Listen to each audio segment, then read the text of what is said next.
Scopel, and this is the first ever mobile eDuck podcast, as we are now currently en route from Seattle back to the Portland and Eugene area following the Ducks' 45-24 victory over Washington, making it 10 straight over the Huskies.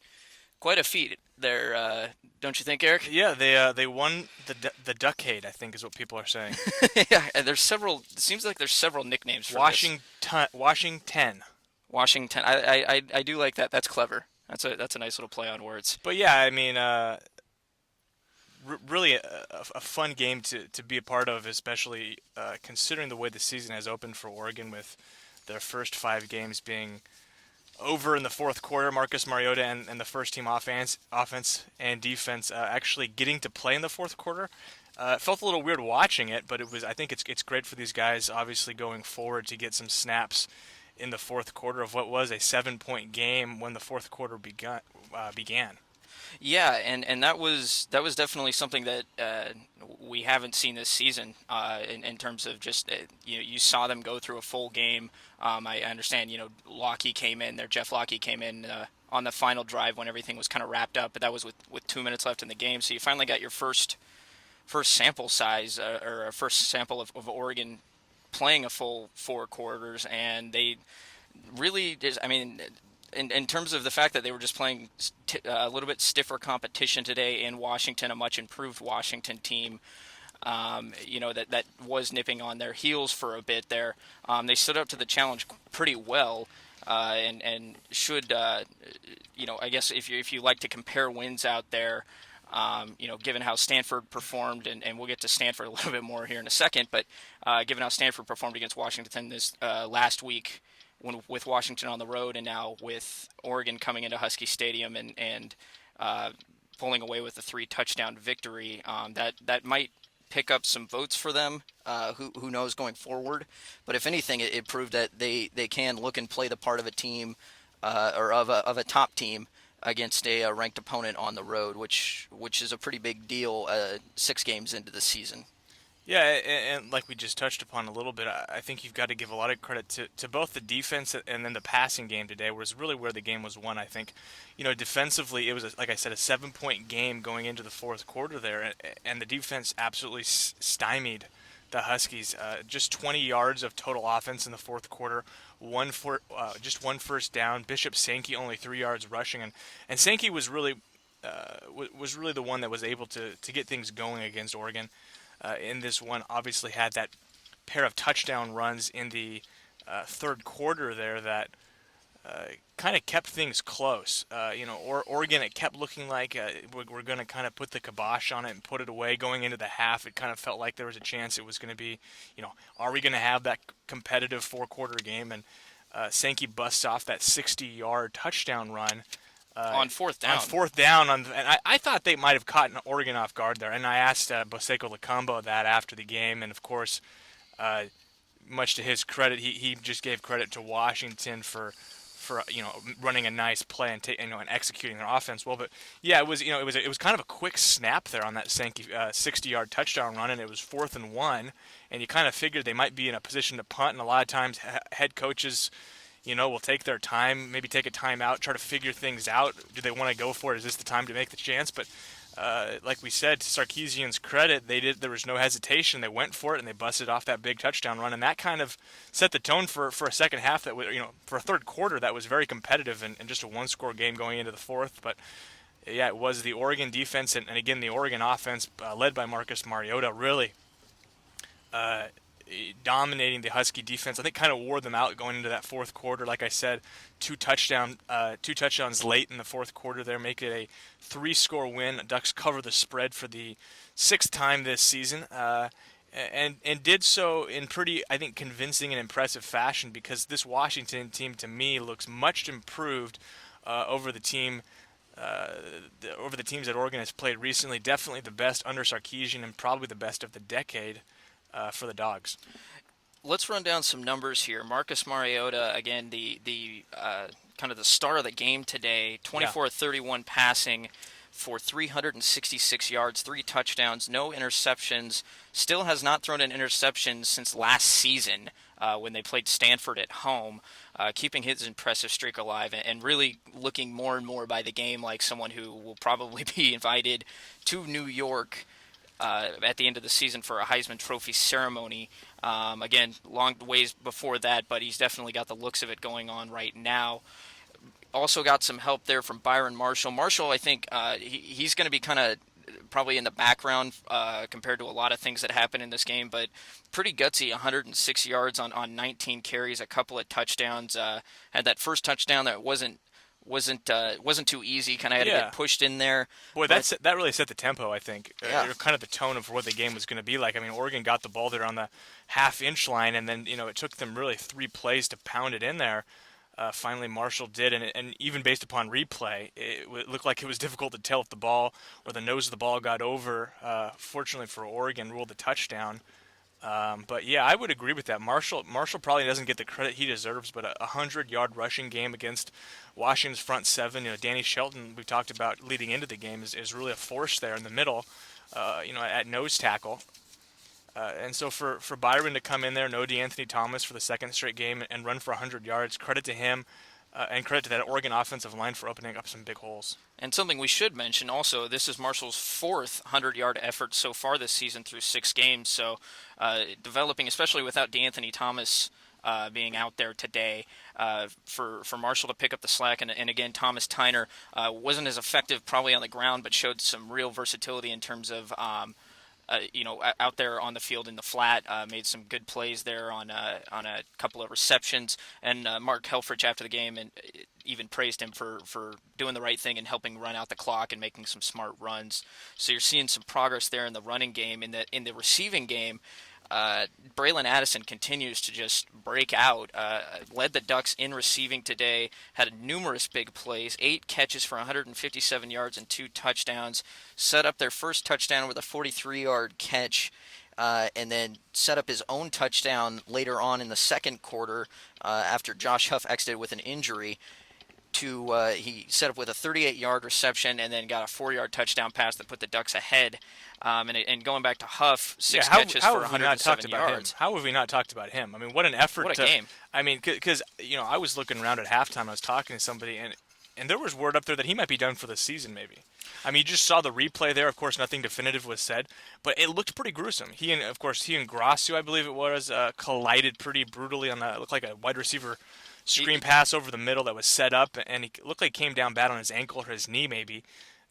Didn't know what the decision was. He was actually carted back to the locker room, carried off the field by teammates, didn't put any pressure on, and then catches a 65-yard touchdown pass in what I think might have been his first play back on the field in the second half. What an effort from a guy who it looked like for a second there might have been down for the count. Yeah, and that was the interesting thing that you talk about how serious that injury looked, and then seeing him right there before halftime, he was under his own power. He was carried off the field, but he did walk back to the locker room area with he didn't have a shoe on, but he had a bag of ice wrapped around his ankle. Looked like it was going to be like a sprain or something like that. I didn't expect him to come back in. I don't really think anybody did. So for him to come back and have that kind of a gutsy effort, and Addison even talked about it after the game where he mentioned that Huff's one of the tougher guys on the team and that he practices through injuries. He won't sit out for him, and really pushes himself. And it's really, you can't really understate what Huff means to this team, not only being a veteran presence in the wide receiver core, but his ability to not only catch, but to he can be a valuable deep threat, a decoy, and he's a heck of a blocker too downfield. So a loss of Josh Huff long term would have been huge to this team. Doesn't look like that going forward, but we'll have to keep an eye on that. But again, the offense was rolling over 600 yards of offense again today, 631 to be exact to Washington's 376. Erik, you touched on it. The defensive effort in the fourth quarter was nothing short of great, especially given that it took a half, but Bishop Sankey finally woke up there in the third quarter and really started taking it to Oregon. And not only that, Keith Price was able to get some good protection from his offensive line and make some plays with his legs that really did shift momentum back in Washington's favor there towards the end of the third quarter.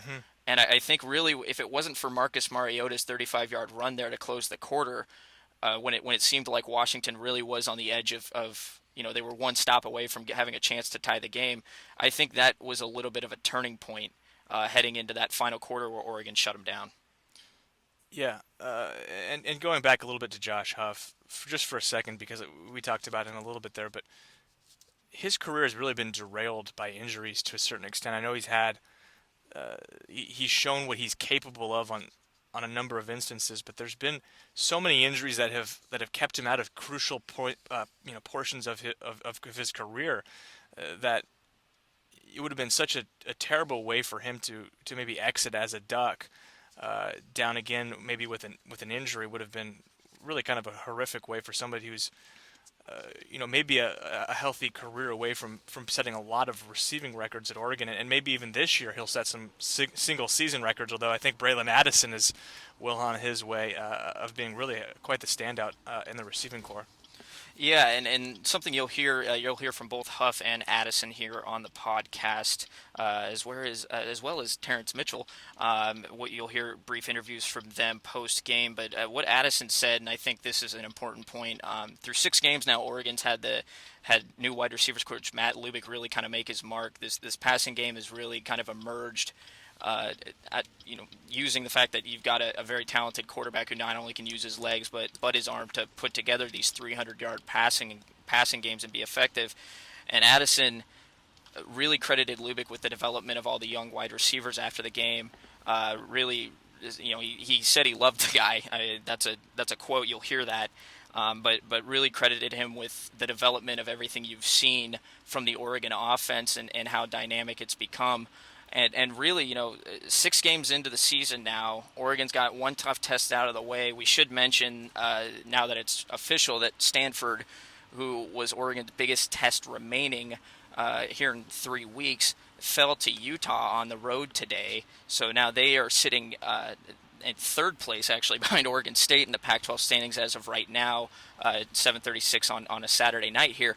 But, with this big win and now with Stanford losing, does this set the table for Oregon? Just the expectation should be win out going forward. And I'm interested to hear what you think about that, Eric. Oh, I think absolutely, and I think we talked about this before the podcast about how Stanford probably falls out of the top 10 with the loss Mm-hmm. on the road to Utah. But there's enough games in between now and when Oregon plays Stanford down on the farm for Cal perhaps to jump back, or sorry, for Stanford to jump back in there and be a battle of two top 10 teams. But I don't think Stanford, the way they look tonight, is even going to win the rest of their games until then. They still have UCLA, I believe, on the schedule between now and then, and I could see them very easily losing to UCLA, and I just haven't been impressed the last 2 weeks with Kevin Hogan's development. I touched on that a little bit on the last podcast. Absolutely, I think Oregon's going to be favored probably pretty heavily in each of these games. I mean, but this is where they've been the last 2 seasons. Yeah, Heavy favorites going into these games, and then a game late in the season against a quality opponent that could be Stanford again, kind of that late catches them off November guard. game. Yeah. USC 2 years ago, Stanford last year. Oregon looks like they're in complete control of their destiny and perhaps a national championship berth, and then drops a game to a team like I said that's talented, but that probably shouldn't be capable of beating them the way they've been playing. So if you're Oregon, yeah, you're going to be favored. You probably are the best. I mean, you are absolutely. I think they proved it today with the way Stanford played and the way Oregon played against Washington. The class of the conference, the class of the league, they should be heavily favored in all of the remaining games. But you just have to go out there and execute. And that's imperative right now for this team to take advantage of the situation that they're in, being, like I said, really, I think head above everybody else in this league. And I agree with you there. I think the table's set, and Oregon. I thought coming into this game, we both thought there's the talent would prove that they were a better. They were going to prove that today with their talent that they were going to be the better team, and they did. Washington put up a heck of a fight. You got to give them credit. I've kind of been singing Washington's praises here the last few weeks, probably more than a lot of people want to hear. But again, Keith Price and Bishop Sankey both looked good today. Sankey finished with 167 yards and 2 scores, despite being virtually, nothing. He didn't really do much in the first half. Price finished, a little off of what he's used to. I think he's around 70% of his, completes about 70% of his passes, but 182 yards on 19 of 32, passing a touchdown and an interception as well. But getting back to a little bit of what Washington could have done more in this game to put up a little bit more of a challenge. I think again, we talked earlier about limiting turnovers on the preview cast, and they had 2 turnovers there in Oregon territory that could have turned into scores, could have shifted momentum a little bit more. I thought maybe early on in that game, on that first drive, they had a 4th and inches. I understand they were in their own territory, probably didn't want to take a big risk there, but again, Oregon's a team that you kind of got to take those risks if you want to beat them and put them back on their heels. And I think there's definitely the improvements there, but we were talking with the Washington Scout guys after the game. It's not there yet. In a couple years, maybe see where Washington's at, but but the foundation's been set there that it looks like they're back on the rise. Do you agree with that, Eric? Yeah, absolutely. But we should point out that with Keith Price, who, in my opinion, you said you thought he looked pretty good. I wasn't overly impressed with his performance tonight. Had difficulty. I think he might have re-injured that thumb on their first scoring drive when he was hit pretty hard by Derek Malone and Tony Washington. Yep. But they do lose him after this season. He's a senior. This is his last hurrah. I think that puts them back a little bit. I know they've got a guy in, I believe it's Siler Miles, who they're really high on, who's a true freshman quarterback right now, probably the quarterback of the future for them. But I think Washington takes a step down next year just because of the loss of Price. They lose a couple of guys on defense. Sankey returns, which is big. I think Safarian Jenkins probably jumps to the pros. I think he's got enough. He's definitely draft perspective. Pro-worthy. Cason Williams is a guy who could probably be in that conversation to do it. He didn't do a whole lot tonight. But I see Washington taking a step back right now, but I agree with you in terms of the direction the program is going, and of course, it's all up to Sarkisian and how long he decides to stay there. I know people are tying him together with that USC job. You don't know what will happen there, but I think this style of play, now kind of mirroring and mimicking what Oregon does, has proven very successful from Oregon's side in the Chip Kelly and now the Mark Helfrich era in this conference and just nationally. That if they're able to continue to do this and to continue to build on, I think the foundation they've laid over this last year, then yeah, I would agree with you. I think they're definitely making strides and big ones away from that 0-12 season just 5-6 years ago. Yep. Well, let's transition into some of these interviews here. We're gonna let you listen to Josh Huff first. Here, he's gonna talk about his injury, what he thought he was in terms of a percentage of being mentally and physically ready to play in the second half. As a senior, to never have lost to the Huskies, what's that mean to you? It feels great. Just going on with the rivalry and continue the rivalry of Oregon dominance in this rivalry. It feels great to keep it going. And with it being my last year playing the Huskies, it was a great way to go out, and that's on top. How did you feel about your game before you went down? I mean, how did you feel about the way you were playing before? Excuse my language, but I played like shit. But that's something that every player is going to go through. You're not going to have a perfect game each game, and that's on my job to look the balls in and have better ball security. I have to go back on film and see what I did wrong and fix those problems because first half I played like shit and I can't play like that. What sort of made you come back in the second half and play so well even after you got injured? I was just thinking about my teammates, how I can help them become better and how I can help them come out with a victory. And I was able to do that, whether it was blocking, running, or catching the ball. I was able to do that and the receivers as well. When you came off the field, you didn't put any weight on it. What was going through your mind at that point? It was just the worst possible scenario. What if something bad was to happen? How would I carry on with this? And I just played a lot of scenarios in my head, but once I got back to the locker room, I had teammates coming over, encouraged me that everything would be all right, and that made me feel a lot better. But at the same time, I still had that thought in my head that would be the worst outcome. And once they took me back to get X-rays, and I was able to come back and move my ankle around and get out on the field. Where did you feel you were 100% physically in that second half? Mentally, I was 100%, but physically, I wasn't. Next, we'll hear from head coach Mark Helfrich with his comments on the game. Well, a great team win. Every phase, at some point, we kind of had to step up. Offensively, defensively, we were kind of feeling everything. It seemed like both teams were kind of feeling each other out in the first half. Then the third quarter, we give up a huge play. The one really truly explosive play of the day that they score on, and I thought that transition right there, the offense answering and getting it back to a 2-score lead, and then the kickoff coverage I thought was outstanding all day, with one exception to that as well. So just obviously Marcus, you can't say enough about how he played, but at the same time it was an 11-man job offensively. Bralon, Addison, Josh, Huff battled back from getting banged up, and just a total team victory. We finally got a lot of pressure on the quarterback there at the end. We had in the first half, about 10 times we were one step away or one finish away from getting him on the ground, which you have to give Keith guys credit for that. And we knew they were going to keep coming. We just wanted to kind of play one more play. Thanks. Talk about how your team responded to being in a close game for the first time this season.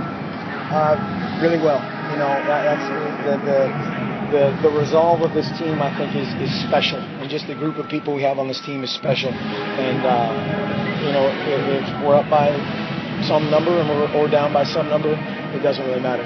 How about Marcus today? Just expand a little bit on what he said. Just awesome. I think I have no idea. I haven't seen the stats or anything, but played really well. Played really smart. Very productive, and a bunch of guys made a bunch of plays. Bralon, Addison, huge. Josh Huff made a ton of plays. Both tight ends contributed. Thomas Tyner, I thought, grew up today. Made a couple plays that were veteran. Even there at the end, milking the clock, just being smart. And Byron. The other thing Thomas did really well today was protect, which a young tailback is always a question mark. So we'll clean it up tonight and get better and get ready for Washington State. How about your defense today, Coach? Huge. I thought the biggest things, the second quarter when trying to keep it 21-7, keep it a 2-score game going into halftime, and then just the kind of team transition defense we played there when we gave up the big one, which we don't want to do. The offense answered, kickoff coverage answered, and then we stopped them, and that's where kind of we just you could feel it. How much did Josh have to campaign to get back on the field? He didn't have to campaign at all. It's our sports medicine people do a great job, and that guy's a competitor. He's a competitive dude, and came up big. You're from Oregon. What does 10 in a row over Washington mean to you? It's a great achievement, and I know for the fans, for the alumni, it's huge. It's a big deal, and by the same token, it's number 6, and it's the 6th game, and we had to get through the 6th game, and now we need to rest, recover, rehab, and then get ready for game number 7. Mark, can you compare Scott taking over this offense to something? He being handed the keys to a Maserati. You and Chip were calling it. It would be like you taking over for Shakespeare. Dennis Dodd, no way. Follow up for. Can't be done. Or somebody following you, I don't know. No, Frosty's doing a great job. Our whole staff, again, really proud of those guys too. We were in some different situations today, substitution-wise. From a defensive standpoint, they put a lot of pressure on you with their tempo. Our special teams did a great job for the most part, just of doing all those things. And I think kind of like you're singling out Marcus on offense. You can't really single out one guy on our staff. All those guys did a great job today. The team hasn't lost a true road game since 2009. What counts for your unflappability on the road in a hostile environment? I don't know. I think maybe trust in our preparation is the only thing. It's the thing we believe in. And our guys, we kind of prepare the same every week. And if we're at home, we have a more crowd noise while the defense is kind of emphasized. And when we're on the road, we do it the other way. And we try to keep it as much the same from a routine standpoint, whether we're at home or on the road. And we've got really good players. Coach, at what point did you decide you weren't going to play DeAnthony today? Right around kickoff. We got him in a match race with Ted Miller. He lost, so he didn't play. Okay, let's hear a little bit about the defense from cornerback Terrance Mitchell. You know how big this matchup is to fans and alums. How much does it mean to you players now to be a part of the 10 in a row? Shoot, it's nice, honestly. Washington, I like playing them. They remind me of a high school team, like your old rival in high school. And they're going to give you their best game every time, so that's having fun. So, yeah. What about the whole decade of excellence thing, 10 in a row? What do you think? What are your thoughts on that? Man, shoot, we just a better team. We a better team, but it's acting cool, though, to continue that streak. What do you think this coming up here and taking care of business against number 16 says about you to the nation? Shoot, that we ready and we capable of a lot of things at home or away. And to finish it off, the birthday boy who had a big day, Bralon Addison. How surprised were you to see Josh Huff come back in? I wasn't surprised at all. That guy's a fighter. And, he came to the sideline in pain. We were all praying for him. And Coach Helfrich came by. Everybody said we're playing this game for Josh. And when we went in at halftime, he was walking around in the locker room, jogging around. And I just knew that guy. He's so tough, mentally and physically. I knew he was going to come back. Is it like miracle ice you guys have in the locker room, or what is that? I don't even know. I need some of that. I think it's just Josh, man. He's a really tough guy. He practices through injuries. A lot of guys will sit out and practice for injuries and save it to the game, but he practices through injuries all the time. And that guy, he's something special. What was the message when you guys take the field up to 31-24? They cut it to 7. Coach Helfrich, he does a great job at, in other games you've seen us in the fourth quarter, the starters are not playing anymore. But I think it's through preparation throughout the week. Coach Helfrich does a great job in practice of, not letting us get complacent and not letting us, think that we've arrived. And, we've been practicing hard all week, and we knew that we were going to be battle tested this week. We played Washington, a great team. So, I think we were pretty prepared for that fourth quarter rally. What about the patience of your quarterback Mariota today in the run and the pass? That guy's so great with the ball in his hand, and he has a great arm, but he also has great legs to go with it. But I think, the best part about his game is the mental part. I don't think he still hasn't thrown an interception through, 6 games now. That guy, he watches a lot of film, he takes it serious every day in practice, and he comes with the mindset to get better. So, I think that's why he's having so much success. Experience any different playing in a rivalry game this year? I think it's the same with Coach Helfrich. He talked about it. This is supposed to be a rivalry game, but the way we come out and we practice every week, every game is a rivalry game for us. And we know at any time in this conference, any Saturday, you can be beat. And so we have to treat every game like it's a big game. And we knew we were going to play a great team in Washington. We knew they were going to battle test us. And we just fought hard to the end. Bralon, the perception has been that Washington's closed the gap on you guys a little bit. Last year, the tipping point in that game came early when they muffed that punt and you guys took over. Did you feel that the tipping point was a little later in this game today? I really think, that Washington, I don't think the gap has ever been that far. Those guys have great players. They have a great quarterback in Keith Price, scrappy defense. And, they run to the ball fast. They play hard on offense. So, I think, they made a couple of mistakes today. We made a couple of mistakes. We made plays. And we just kept fighting with our hair down in the fourth quarter, and we just came out with a victory. Were you worried when Josh went down like that? No. I just told somebody, that guy's a fighter. I saw the pain on his face. A couple of tears came out of his eyes. But, I knew if it wasn't that bad, he was going to come back and play again. And you saw he came back with a great performance. What about some of your route running today? The double move, looking good? Yeah, Coach Lubick, he does a great job with coaching us, man. That guy's awesome. I love that guy so much. Coach Lubick, our receivers coach, he does a great job of coaching our technique.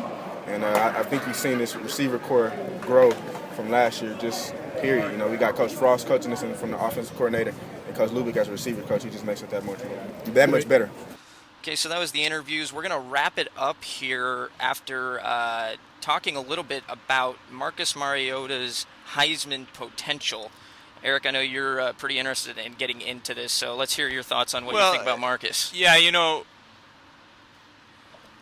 Oregon hadn't really had an opportunity, and Marcus, obviously, as a part of the team, to kind of highlight himself as a Heisman candidate, and I know that's the furthest thing from his mind right now.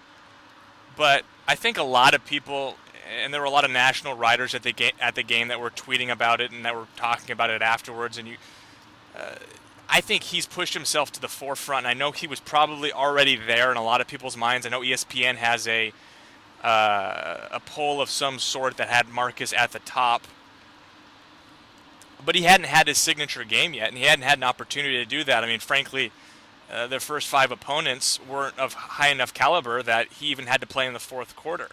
So for him to have to come out and orchestrate a couple of drives in the fourth quarter there to give insurance to his defense, I mean, like we said, 7-point game there after the third quarter. The game is far from over. And what does he do on the first play from scrimmage after Sankey's 25-yard run is he breaks what was about a 40-yard run where he cuts all the way back across the field. And I think, to me, that might be kind of the first of many Heisman moments for Marcus this season, because if a play like that doesn't happen and, say, Oregon is forced to punt, doesn't get any points, Washington has a chance to come down there with the entire quarter left and perhaps tie the football game. And then they've got all of Husky Stadium on their side. They've got all the momentum, but that was just kind of a back-breaking run. It put the ball at about the 38-yard line, which, with the way Oregon's offense operates, you figure it's good enough to get at least a field goal to make it a 2-possession game with, and with the way their defense is playing, you feel pretty good. But for Marcus to go out there and put up those stats, which you talked about earlier, tremendous effort from him, and again, to do it against a signature opponent, not Colorado, not Cal, not Nicholls State, not Virginia, not Tennessee, but Washington, ranked 16th nationally coming in, a team that had taken Stanford all the way down to the last couple of minutes last week. Mm-hmm. You have to come away impressed, and I think a lot of the national guys did. And this was a game that was played at 1 p.m. Pacific time, 4 p.m. Eastern. The Heisman voters have no excuse to say they weren't able to watch this game. There's no East Coast bias really possible, because anybody who was watching this game has to come across feeling very impressed with what he did. Well, I agree with you there, and I think a couple of big numbers here going back to this again. 25 touchdowns this season for Mariota, including rushing and passing. No interceptions. That's the big stat that stands out right now. Or fumbles. Or fumbles lost, or even fumbles recovered by his own team. I mean, ball security has been so impressive, I think, this year from Marcus. Well, but not only that, the thing that I just want to pinpoint here is, as much as you want to look forward to Marcus going to New York now, and as much as it does seem like a possibility, because if the Ducks win out, he should get an invite, given how he's played so far this year. I mean, he's got 11 touchdowns accumulated in the last 2 games, which is kind of preposterous when you think about it. But at the same time, it's early. It's still very early. I remember last season, Geno Smith was all anybody wanted to talk about up until West Virginia ended up getting blown out, and their season kind of tailspin. And one loss can really derail your plans. Matt Barkley was supposed to be a top Heisman candidate, a Heisman winner when USC got anointed the number 1 team in the nation last year. Then it went to Geno Smith, and then finally after Manziel beat Alabama, the Johnny Football bandwagon took off, and he ended up taking the Heisman. So it's almost the timing of the wins that are just as important as getting those wins. And given that Oregon still has a considerable bit of their schedule ahead of them that has a lot of good games, you got UCLA and Stanford back-to-back. There's going to be a little rest time there, but at the same time, 2 quality teams that you got to play. Oregon State's been playing better and better, and while they might not be on the level of those other 2 teams that I mentioned, still plenty of time left in the season, and it's a rivalry matchup. Oregon State's always going to try and come to play against the Ducks. So, while I agree that I think he should be there right now, I'm interested to see what happens after 9 games, and then after a 10th game. Before you really get excited for sending him out there. He's no doubt one of the top players in the nation. He showed it today. He's been showing it all. He's really been showing it ever since he arrived on the scene last year. Again, that Arkansas State game. But again, take your time, breathe a little bit. Sit back and kind of enjoy the win over Washington, the 10 years, and see where they're at in a couple of weeks. All right. Well, I think that's going to wrap it up here for the eDuck podcast, the 26th edition. Do you want to call it the Win the Decade edition, or let's call it that? Like that's that? Fair. Yeah. So We will wrap it up here. Let heavy heaters take you home. Spread the word about the podcast. Check out eDuck.com. There will be post-game videos, interviews put up tonight and tomorrow. There's already stories on the website, so go check those out. Check out Duck Pond and Tail Feathers for all your Oregon football and recruiting updates. And for the 26th edition of the eDuck podcast, I am Robbie Boydston. Scopel out.